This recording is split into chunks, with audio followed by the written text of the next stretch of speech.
Let me be your God, fierceful and beautiful. Let me lead you to true enlightenment. Let me strike down your foes and show you the path to the real believing. Let me be your God.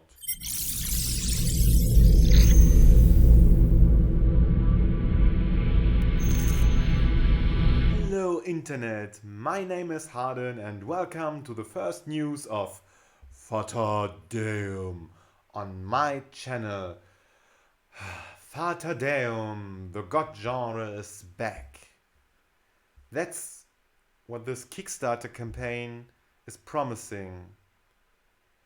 And some of you might ask, what is the god game genre? Why was it away anyway? Why has it come back? And why should I be interested? Okay, first of all, the god game genre is a genre where you play an almighty god who controls all the means of the world to help his followers to thrive and grow and be strong by either conquering others or believe in you so much so that your powers grow and you can help them to grow even further. The god game genre was invented by Peter Molyneux. And some of you might say, uh-oh, I hear a name of trouble. And some of you might say, who's Peter Molyneux?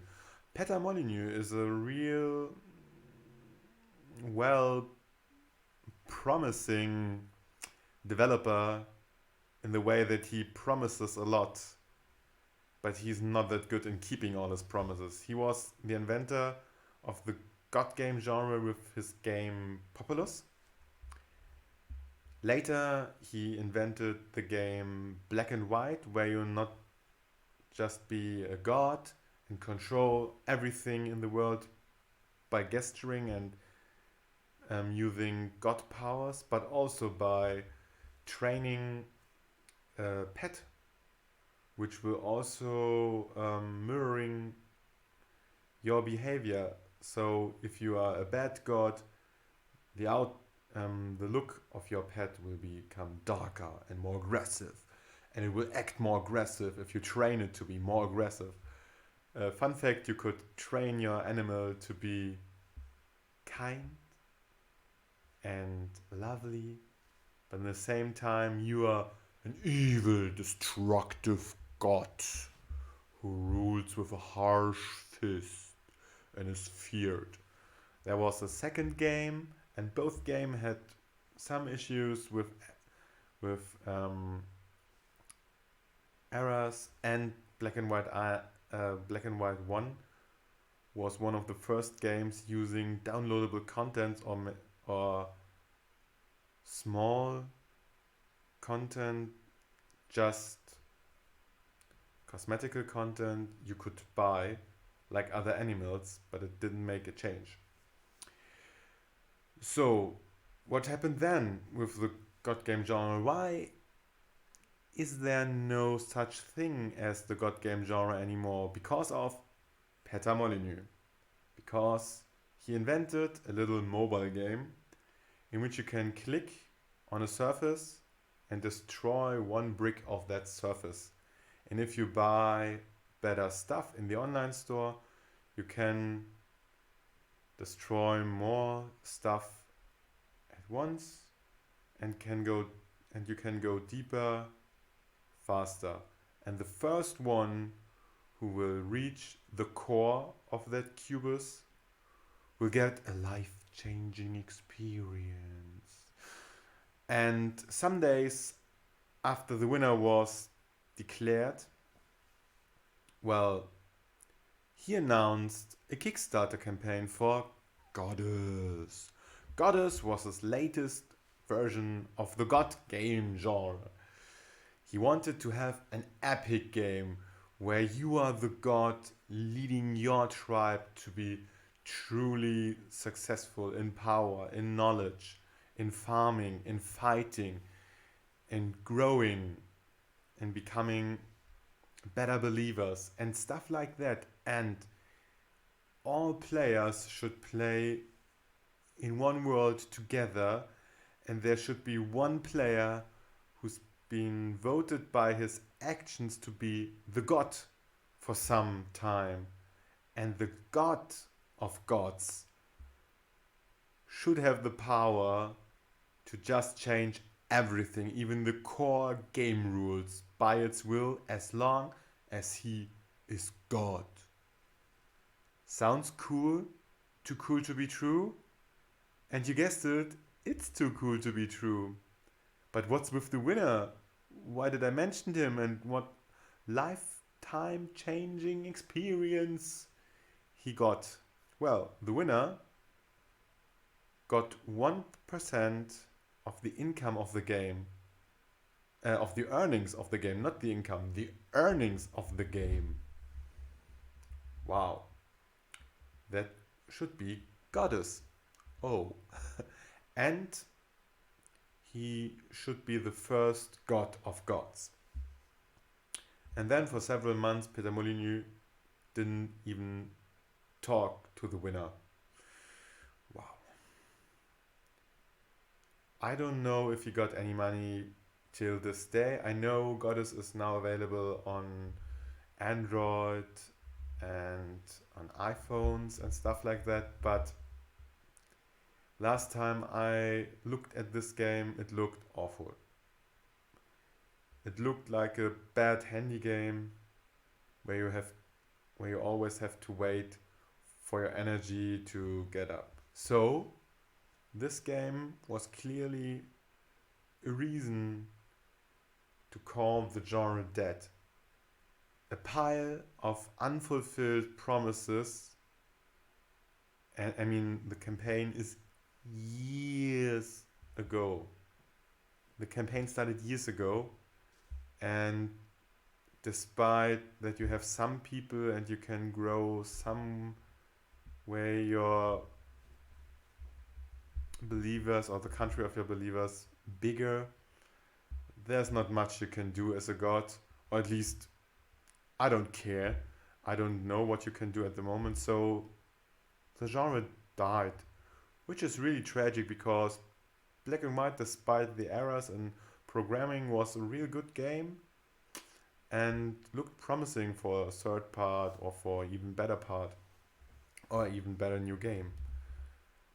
And because of that, these developers from München in Germany decided to bring the god game genre back. And if you want to know how this game works, you should definitely view this video. You can view it on my channel, you can view it on their channel, and you should stay here so I can explain you the main characteristics of the game, the main features. So, at first, okay, yeah, it's a Kickstarter campaign, so you can see what you get for your early bird as a reward, double vote features, credit entries, special menu background theme, blah blah blah blah blah. Here they are explaining why the god game genre should go back, and here are some of the stretch goals. The first 4 stretch goals: a new city building called Monastery, a new city building called Inquisition, customizable monuments, and advanced building systems. Why is this so important? They have more stretch goals, and we will go into deeper to the stretch goals when we come to the complete list. But when you look at these stretch goals, you can see on what they are focusing. On some buildings, on the whole system to be working, and not on much else. And this is really good news, because the more they focus, the better the game will be. So, how does this game work? You are an infinite god, and of course you will have some kind of resource like god power, like believings or something like that we know from other god games. And you will have to decide many things. Will you be a conqueror or a convincer? Will you be conquering other tribes, or will you convince them to pray to you and not to other gods? Will you help them grow? Will you help them in war? Here you can see war will be a part of this game.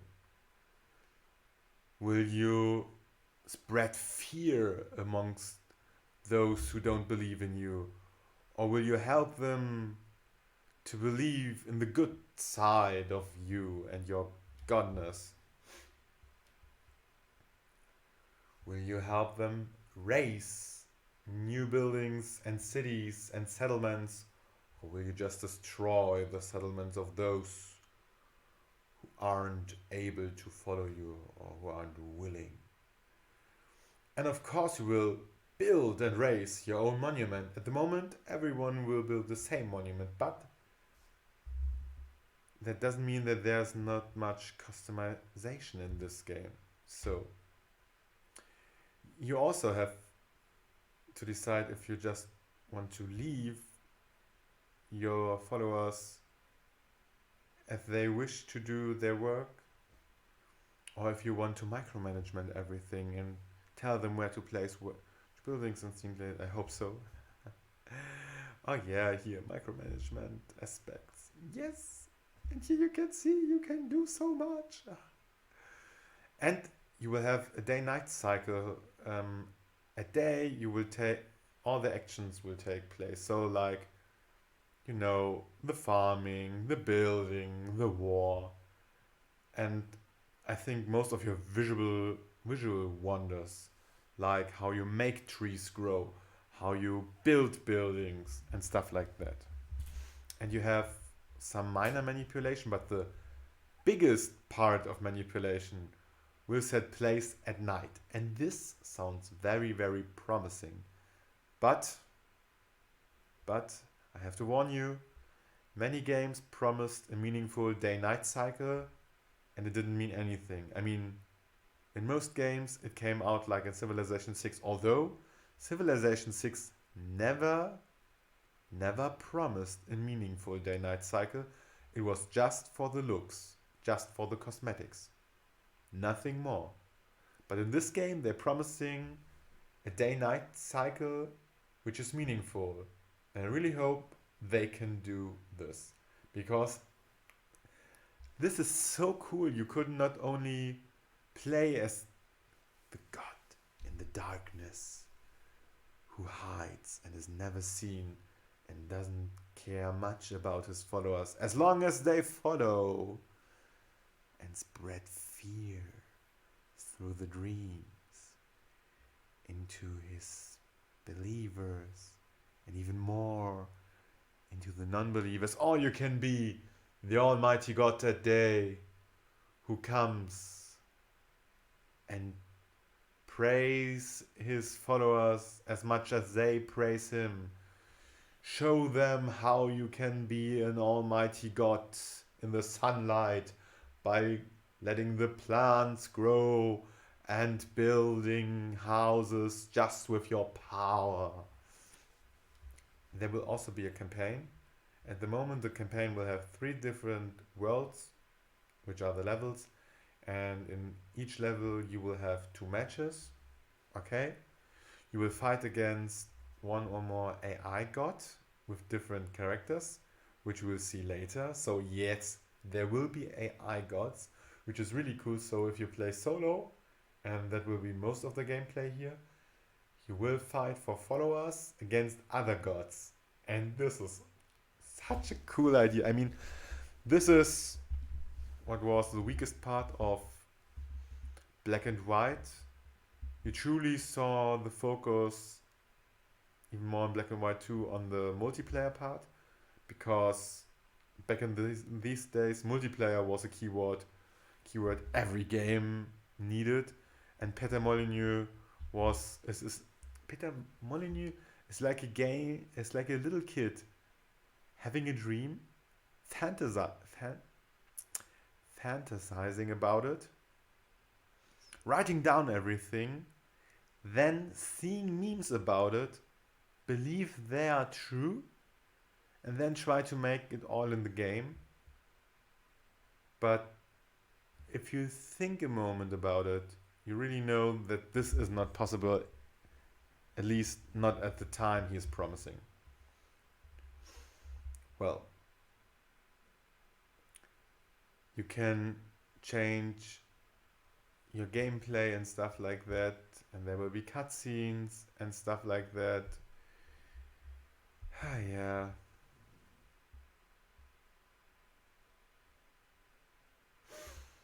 Ah, yeah.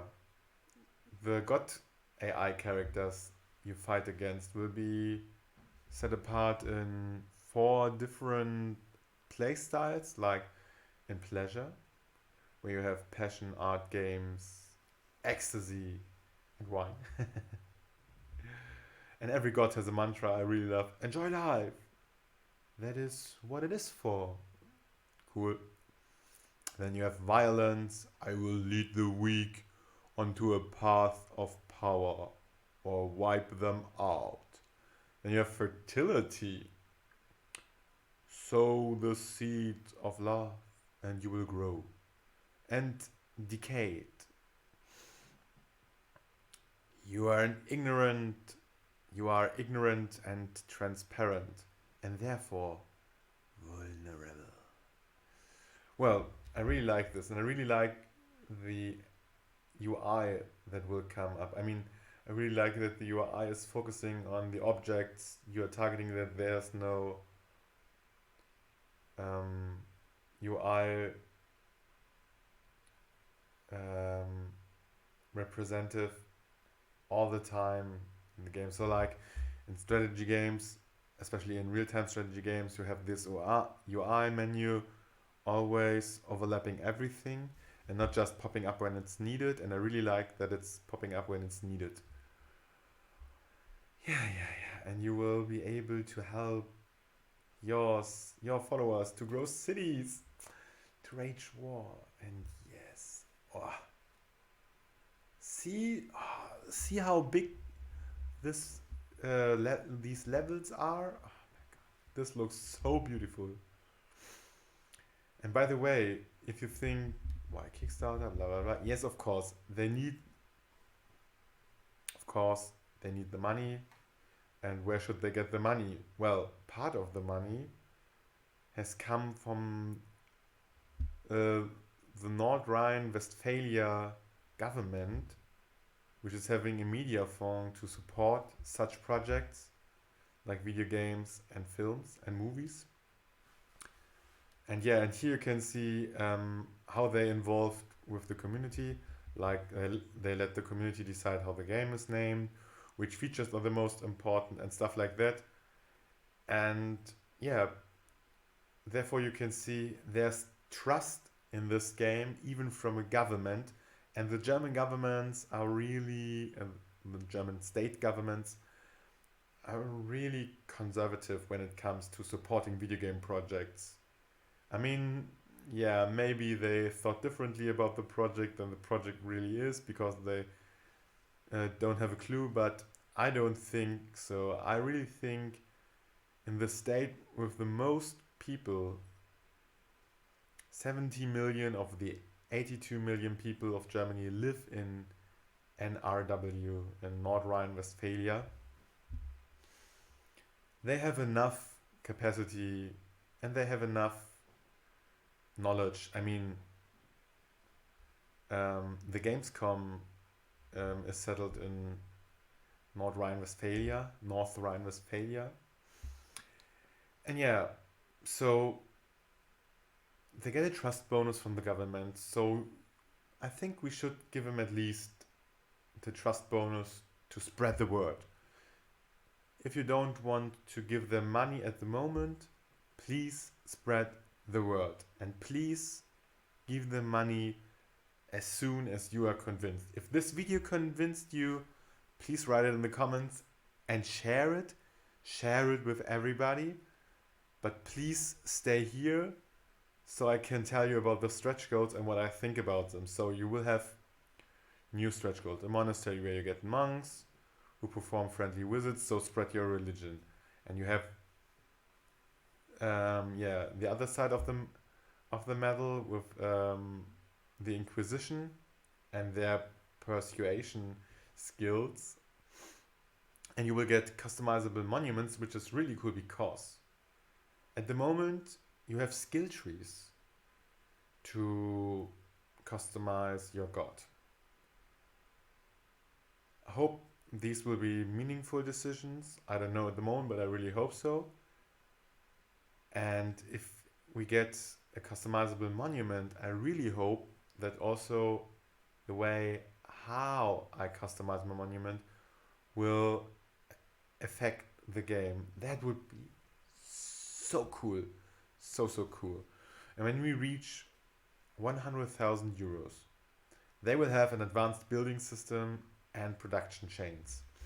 And I really hope so, because at the moment, at best, the game could be a real good version of Black and White 1 without the pet. And that would be great. With this stretch goal, it could be a mixture of Black and White 1 without a pet and the Settlers, or like Tropico mixed with the Settlers. And that would be so great. So great. I mean, you could be the evil dictator or the good dictator. You have all power in hand, and now you can build meaningful structures, meaningful production chains. That would be so cool. I mean, if you know me, I love building up games, and especially city building games and 4X games like Civilization and stuff, and that would be so much better. And we could get additional god skill trees. We could get an advanced mortal education system where you can train your mortals more, so you can control them even better and let them do their chores by their own, because they know if they don't, you will not treat them well, either by not rewarding them or by punishing them hard. And then you get an advanced moral system. So good! I really hope they come to this point, and I really hope they come further. I mean, advanced AI characters would be really cool, and not only the improved visualization, reactions, and comments, but I really hope they really get further by doing more different AIs. Maybe they can give the AIs also the skill tree system in the background, and maybe the skill trees of some players could be added as AI characters to fight against. Then there will be generic quests, which I think are really cool, especially when you get them for skirmish and campaign mode. Then you have an epic story deluxe. So they furthermore improve the dynamic storylines, so your decisions will change the storyline, and at least there will be a longer campaign with at least one world longer, and I hope at least one match more per world, which would mean 12 matches, and then decisions from the first match could really change things. That would be really cool. And they would also improve the voice acting and the cutscenes for all major actors, and that would be so cool. But if we reach 400,000 euro, the last stretch goal, we really would get a monster. Then we would truly get Black and White mixed with the Settlers, and that would be my dream. That would be such a cool game.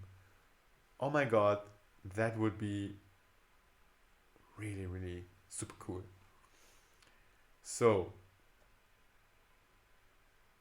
there's something like they're talking for the rewards, like an art book and stuff like that. All the things here is the list of rewards. Go and look at them. I don't care so much, because the biggest reward for me would be the game and the last stretch goal. What I find really interesting is the roadmap, because on June 2020 they would like to start the alpha. I bought a package where I can play at the alpha, and I hope there's no NDA, but I don't think so, because I think they will need any attention they can get. In December, they will start the beta phase. Most of the other buying options include the beta, so that most of the players will start in the beta phase in December 2020. In April next year, it will come to Steam Early Access, so they will earn another euro here and there, I hope. And in the third quarter of 2021, they will finally release the game. And 9 months later, they will release it on console. And I think they're heading not for PlayStation 4, Xbox One, and Switch, but for the next gen consoles like PlayStation 5, Xbox, whatever. I'm not interested in Xbox. And Nintendo's Switch 2, maybe? Something like that. So I really hope they get successful. I really hope you will spread this video, their video, tweet, share, like, post, comment, do whatever you want to support them. Buy, spend them dollar for dollar. Maybe you just spend them €1 so they can produce the game. And when it comes to Steam Early Access, you go all in. That would be fine. But just help the game by spreading the word. Therefore, you're helping this game the most, bringing it to the old fans of God games. And that's not just me, but all the players who bought Black and White 1, Black and White 2, Populous 1, Populous 2, and even all the disappointed souls who bought Goddess. I really hope they will see this game as a fresh restart to this genre and at least spread the word or spend $1. So, for all our sakes, your God of this channel, Harden, tells you to support this game as much as you can. Please. And by the way, I don't think that Corona will stop this team, although they have a real big team with Christopher Schultz, Yvonne Vasiri Elai, Giancarlo Didino. I mean, it sounds very international, so I don't think they will have a real problem programming everything at home, or even the sound could be delayed or something. I don't think so, and not for the release next year. Christian Vogel and Anke Vogel for artist consultant and marketing will also do their thing. So they have many positions that are filled with talented people, I think. And so we can really hope the game to be as high quality as possible. So please, please support it. So follow the lead of your God Harden. Spread the word. And we will see us next time when there are news to Fata Deum. Goodbye and good prayers. Truly yours, Harden.